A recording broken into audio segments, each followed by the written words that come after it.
a todos. Vamos começar com uma oração. Senhor Deus e Pai, muito obrigado pela tua palavra, pelo privilégio de nos estudar e compreender um pouco mais o que o Senhor falou para nós e ainda fala.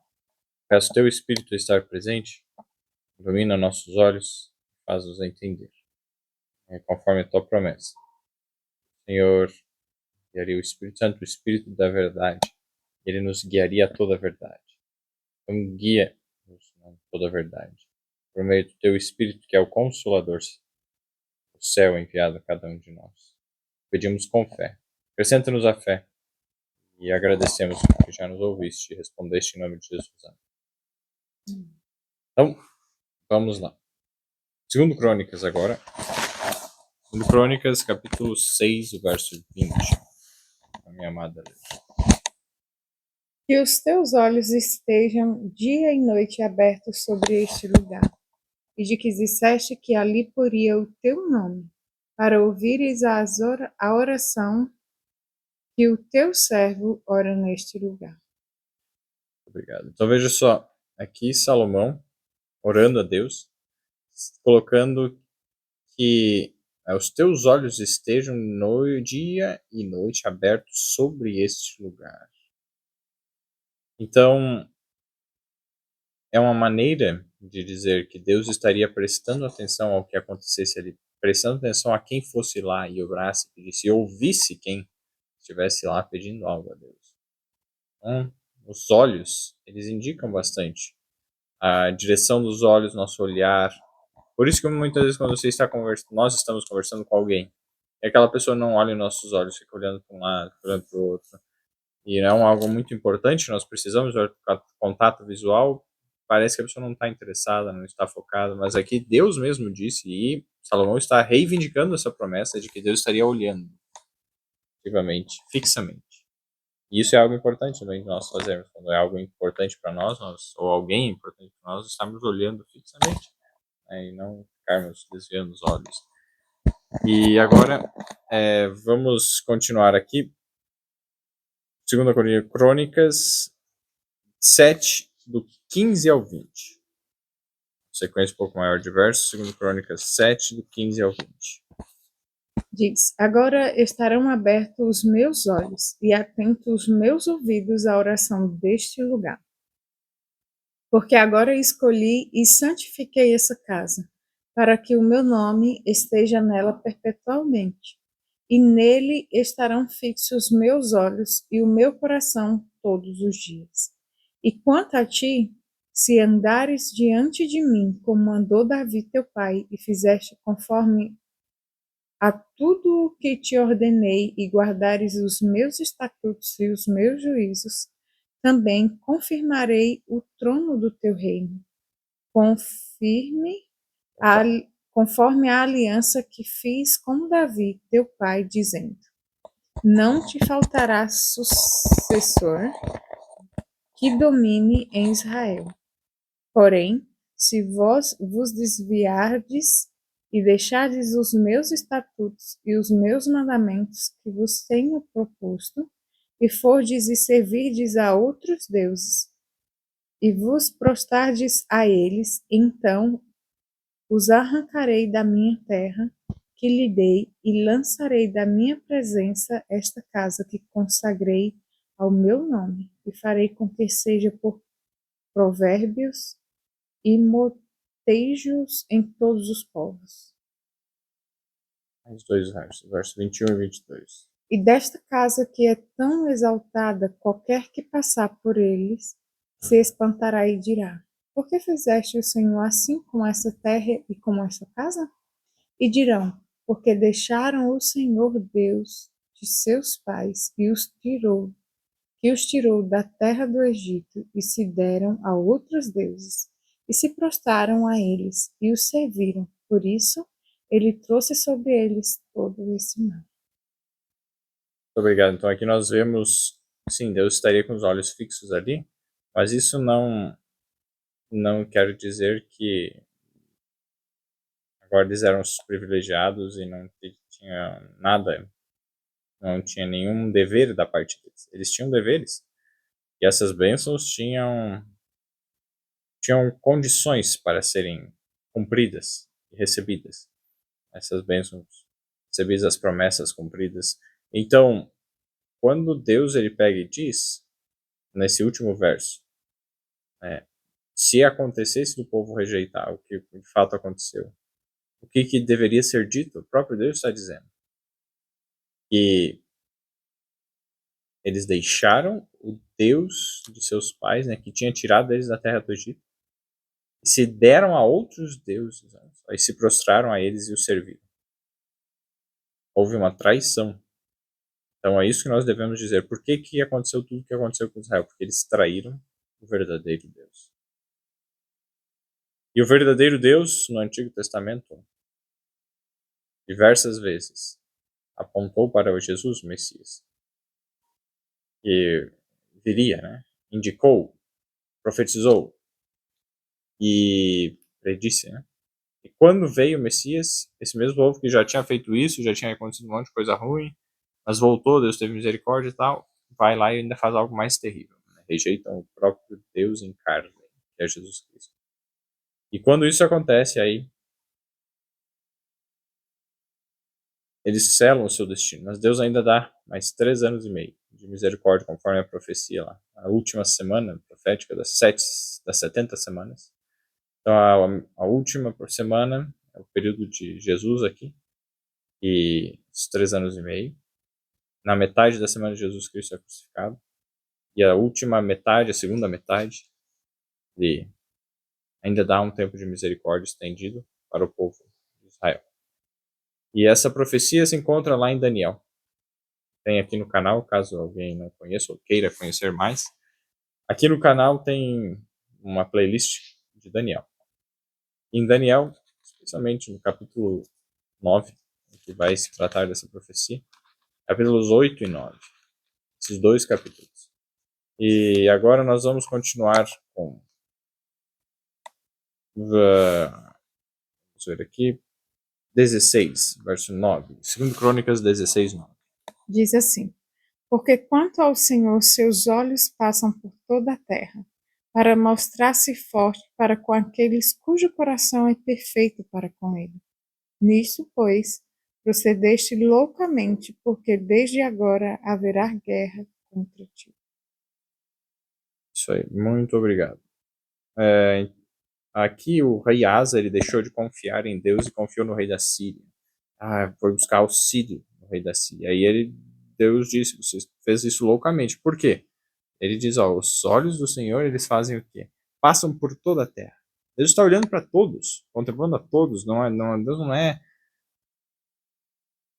como eu posso, não faz acepção de pessoas, não é... Ou, vou dizer, tem uns prediletos que ele... Porque ele gosta mais deles, assim, porque eles são os meus queridinhos e tal. Não, ele está olhando para todos. E ele se mostra forte para com aqueles cujo coração é perfeito para com ele. Isso que é interessante, o coração ser perfeito para com Deus. Não há ninguém que seja perfeito aqui na Terra. Somente um, ou Jesus. E qual a única maneira de nós termos um coração perfeito diante de Deus? É aceitarmos o sacrifício que ele fez por nós. E naquela época era aceitar o sacrifício que ele faria. E com o cordeirinho e tal, e não ficar confiando na própria justiça. Isso aqui é depois da época de Salomão. E, inclusive, o Salomão já tinha escrito, não seja sábio aos próprios olhos. Teme ao Senhor e aparta-te do mal. Isso lá em Provérbios capítulo 3. Verso 7, se não me engano. Então, Provérbios 3:7 coloca esse princípio que aqui Deus, ele mostrar forte com aquele cujo coração é perfeito para com ele. O coração ser perfeito para com Deus inclui também, se for feito uma análise, um estudo que eu já fiz em família, nós já fizemos, mas ainda não coloquei aqui no canal, mas vou dar um resumo, mas algo para ficar uma sugestão de estudo para vocês, cada um individualmente fazer. Veja, pesquise, pode ser no celular, no aplicativo, a palavra perfeito. Perfeito. perfeito. Você pode colocar até perfeito. Daí pode ser perfeição, perfeito, tudo que tiver escrito ou perfeito, perfeição, pesquisa cada uma dessas palavras. E perfeita, perfeito, perfeição. E veja o que aparece. E leia todos os versos, aí você vai entender um pouco melhor. Ou seja, o coração perfeito não quer dizer que nunca tem errado, não. Mas que nem eu disse, é aquele que aceita a justiça de Deus, que recebe a misericórdia de Deus e que se decide a fazer a vontade de Deus de todo o coração. Eu quero fazer o que é certo. Eu ter o coração perfeito é buscar, ter o esforço na nossa mente de colocar sempre Deus em primeiro lugar e colocar ele como a prioridade e querer fazer só o certo e se determinar a fazer só o certo. Isso é ter o cuidado de fazer tudo que Deus pediu. Confiando no perdão dele pelo que a gente já fez errado e pedindo perdão e confiando na misericórdia dele e pedindo forças para fazer o que é certo daqui para frente. Então eu vou inclusive abrir um texto extra aqui, eu lembrei, que é lá em Deuteronômio. Vamos achar aqui, números Deuteronômio. Deuteronômio no capítulo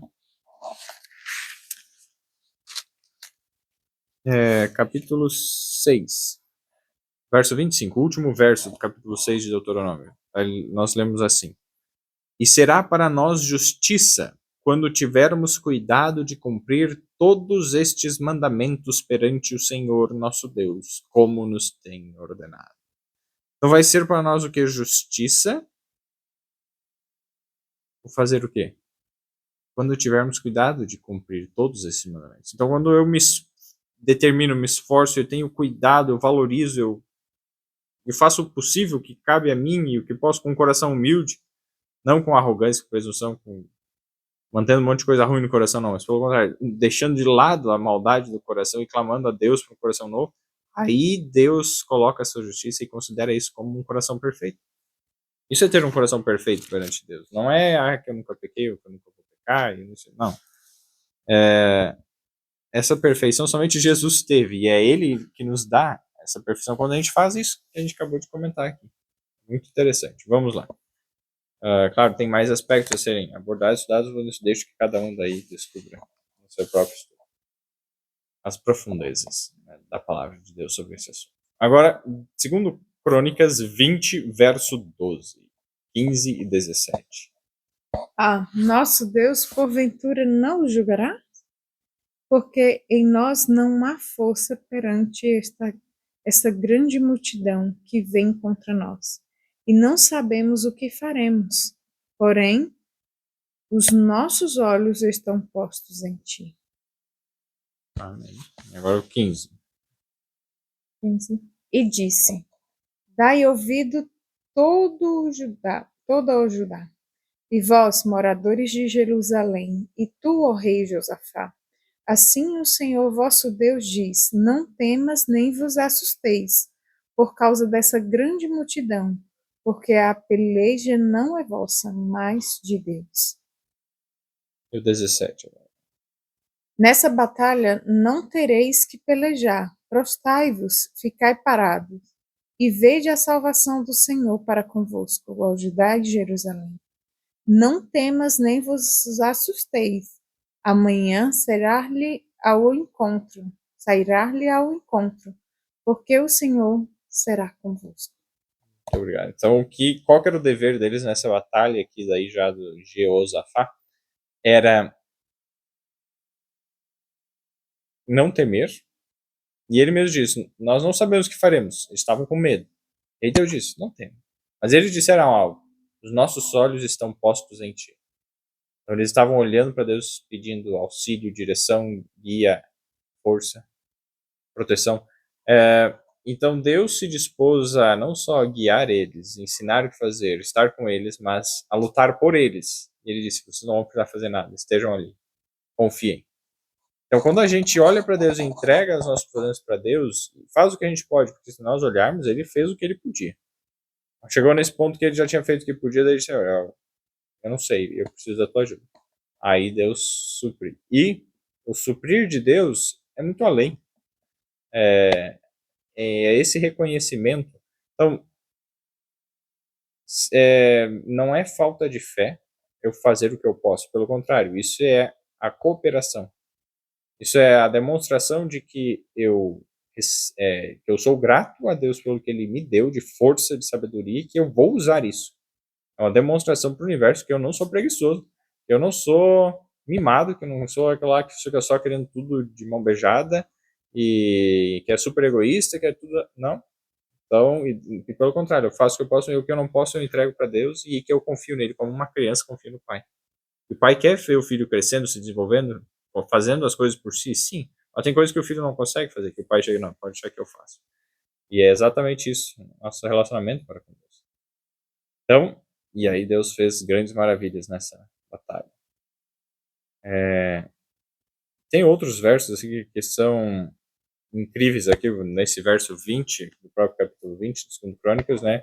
No final ele vai dizer: crede no Senhor vosso Deus e estareis seguros. Crede nos seus profetas e prosperareis. Então, como que nós podemos manter os nossos olhos em Deus, nossos olhos estarem postos em Deus, olhando fixamente em Deus? Sim, crer nele, confiar. E quando eu creio e confio em Deus, eu vou fazer o que ele pede. Deus deu algumas orientações mínimas para que eles deviam fazer e eles fizeram o que ele disse. Eles não fugiram, não foram lá se esconder, ficaram deitados na cama. Não, e é para ir cedo? Sim, foram bem cedo. Foram lá, ficaram de pé, começaram a cantar hinos, levaram aos cantores, a orquestra e cantaram. Louvaram a Deus. Já em agradecimento àquilo que Deus prometeu que ia dar, mesmo sem ter recebido. Estava lá o inimigo, Deus disse que ia fazer. Se eles começassem a duvidar, não, mas será? Porque ele é muito grande o inimigo, Deus não vai fazer isso. Começa a ir correndo. Não teria acontecido milagre. Mas eles confiaram e ficaram lá e fizeram. E já agradeceram mesmo antes de receber a bênção. Deus deu a bênção. E o verso 20 ali também diz: crede nos seus profetas e prosperareis. Então, o que Deus diz para nós fazermos, Deus fala por meio dos profetas. Aqui, inclusive, foi um profeta. E aí, então, veio o Espírito do Senhor no meio da conversa 14, diz, né? Veio o Espírito do Senhor no meio da congregação sobre Jaziel. Jaziel foi o profeta. Então, eles ouviram a palavra do profeta de Deus, tinham evidências, né, na vida que esse era um profeta de Deus, não era um qualquer lá que estava falando o que ele queria do coração dele, não. Tinham evidências para crer que ele era profeta de Deus, que era o Espírito de Deus que estava falando. E aí o verso, mas era necessário fé também. Então, creram, tiveram fé. E aí, crede nos seus profetas e prosperareis. Se há algum profeta no meio de Deus, no povo de Deus, devemos ouvir. E a questão, toda a palavra de Deus, ela foi escrita por praticamente toda a palavra de Deus. Mas foi escrita por profetas, pessoas inspiradas por Deus. E essas pessoas que foram inspiradas por Deus, se nós cremos nelas, cremos em Deus e na toda a palavra de Deus, prosperaremos. E é algo que Deus também prometeu que se levantaria novamente o espírito de profecia. E lá em Apocalipse, nós já estudamos isso, se você quiser verificar, no Apocalipse capítulo 12. No estudo de Apocalipse ele tem. Veja lá. E ao crermos e confiarmos e seguirmos as orientações dos profetas de Deus, nós prosperaremos. Então, qualquer que seja a orientação, especialmente naquilo que a gente não gostaria de ouvir, é aquilo que a gente mais precisa ouvir. Especialmente referindo a hábitos errados que muitas vezes a gente mantém. Às vezes a gente não sabe que é errado, mas gosta e não quer largar, e aí quando descobre que é errado, eu prefiro não saber, e aí é um problema. Na minha vida isso foi com relação aos filmes. Gostava muito de ver filmes e jogar jogos de computador e tal, mas os filmes foram os mais críticos de séries e de Hollywood e tal. É uma fascinação muito intensa e sobrenatural. Assim. E é isso que acontece. O inimigo ele fascina, ele vicia. E isso não me fez bem. Muitas noites mal dormidas, dormi tarde, estragou a saúde. E aí quando eu entendi, não, essa não é a vontade de Deus e tal, foi uma luta, foi um período, meses, anos, até que eu entreguei. Quando eu entreguei a Deus e pedi, Senhor, liberta e tal, não quero mais isso, coloquei o coração perfeito perante Deus, aí Deus foi libertando. e tirou a vontade, tanto que hoje não tem vontade. Mas é preciso vigiar. Não é porque eu não tenho vontade, eu vou começar a me expor. Alguém convidou eu, vou ver porque eu não tenho mais vontade, vou ficar lá. Eu sei os problemas, eu nem vou fazer isso, por que eu vou ficar fazendo isso? Não quero. Então, agora, Esdras capítulo... só para referir, né? Nós somos fracos. Se deixar por nós caímos. Temos que desconfiar de nós e confiar no poder de Deus. Então eu não vou, porque eu sei que eu sou fraco, é muito fácil eu voltar tudo atrás. Não é porque eu sou forte que eu venci, não, é porque eu sou fraco e Deus me deu a vitória. Porque é Deus que deu a vitória e é Ele que não quer que eu faça, eu vou ficar do lado de Deus. E pedir ajuda a Ele caso me venha uma vontade absurda novamente. É Ele que nos liberta. E agora Esdras capítulo 9, verso 8. Isso. E agora, por um pequeno momento, se manifestou a graça da parte do Senhor nosso Deus, para nos deixar alguns que escapem e para dar-nos uma estaca no seu santo lugar, para nos iluminar os olhos. Ó Deus, o Deus nosso, ó Deus nosso, é para nós dar um pouco de vida na nossa servidão. Então veja só, iluminar os olhos, o que ele quer dizer isso? Estavam lá no meio da servidão, longe da sua terra, tristes, e aí Deus prometeu que ia, né, estar com eles, ia reedificar o templo, reedificar a cidade. Então eles foram lá e colocaram uma estaca no santo lugar, ou seja, começaram a reconstrução. Começou ali o processo. E aí ele diz, e nos iluminar os olhos. Então, quando a gente recebe algo que a gente deseja tanto, algo que é muito importante para nós, isso nos alegra. E quando nós ficamos alegres, nossos olhos eles transmitem uma alegria, uma luz. E recebem, no caso, nos iluminar os olhos. Nós recebemos essa luz e essa luz aparece. Né? Então, Deus ilumina os olhos e essa luz espalha-se a outra. É uma figura de linguagem também dizer que o nosso ser fica adiante. Nós ficamos alegres. E agora, vamos para o livro de Neemias. Tem mais um de Neemias. Aí depois, no próximo estudo, nós vamos no livro de Jó. O Neemias, capítulo 6, o verso 16.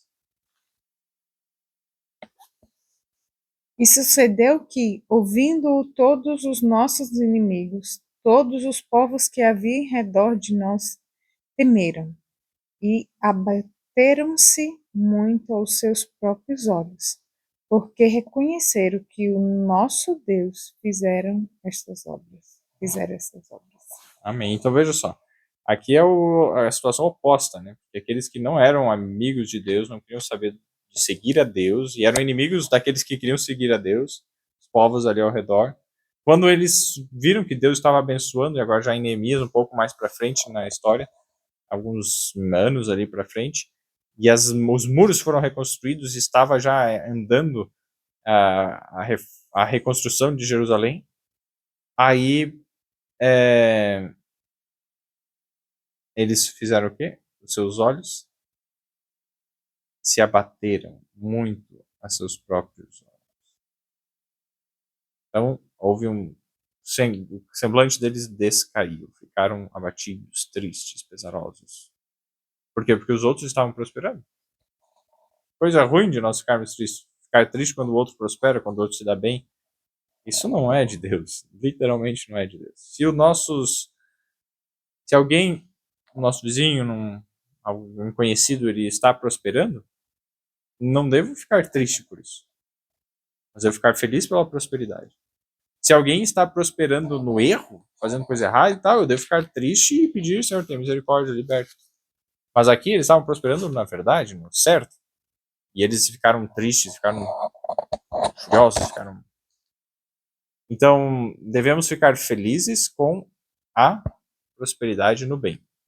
E não com a prosperidade no mal. Mas o que deve nos levar a agir, a ter no coração, um sincero desejo pelo bem das pessoas. Não importa se é amigo ou inimigo, se é bom ou é ruim, desejar o bem daquela pessoa. E o bem de uma pessoa, por exemplo, que está no mal, no pecado, está prosperando, fazendo coisas erradas, é desejar que Deus liberte ela do mal, do pecado. Que ela não continue com o caminho errado. Que ela prospere, sim, mas no bem, na verdade, no que é correto. Esse deve ser o nosso desejo. E não ir contra, assim, assim meramente, eu queria ter esse dinheiro, eu queria estar rico, ou eu queria ter essa fama, essa popularidade, e daí por um motivo egoísta de querer para mim essas coisas, eu fico com raiva, com inveja, com ódio. Isso é errado, muito errado. Então por isso que a Bíblia diz, não cobiçar, não inveja. Inveja é uma coisa terrível. Mas nós temos o quê? O amor e o desejo do bem das pessoas. Então se alguém está fazendo bem e está prosperando, alegremos-nos. É o certo a ser feito. Então vamos encerrar por aqui hoje, vamos fazer uma oração. Deus permitir, na próxima nós continuamos. Oremos. Pedi para você orar, meu amor. Tá. Senhor nosso Deus, maravilhoso Pai Celestial, queremos te agradecer por teu cuidado, também por termos a tua palavra, Santo Deus, crendo nos teus profetas, seremos prósperos em ti. Queremos te pedir, Senhor, que o Senhor nos conceda o perdão dos nossos pecados e também o teu maravilhoso Espírito Santo para que os nossos olhos, os nossos pensamentos, nossas atitudes sejam conduzidos pelo teu Santo Espírito. Toma a vida de cada pessoa que está assistindo, as que irão assistir, sua família em tuas mãos, Senhor, e a nossa também, para que possamos confiarmos sempre no Senhor e que possamos dizer que o Senhor que edifica a nossa casa. Tuas bênçãos vão estar sobre cada um, em nome de Jesus. Amém. Amém. O Espírito Santo esteja guiando a vida de cada um.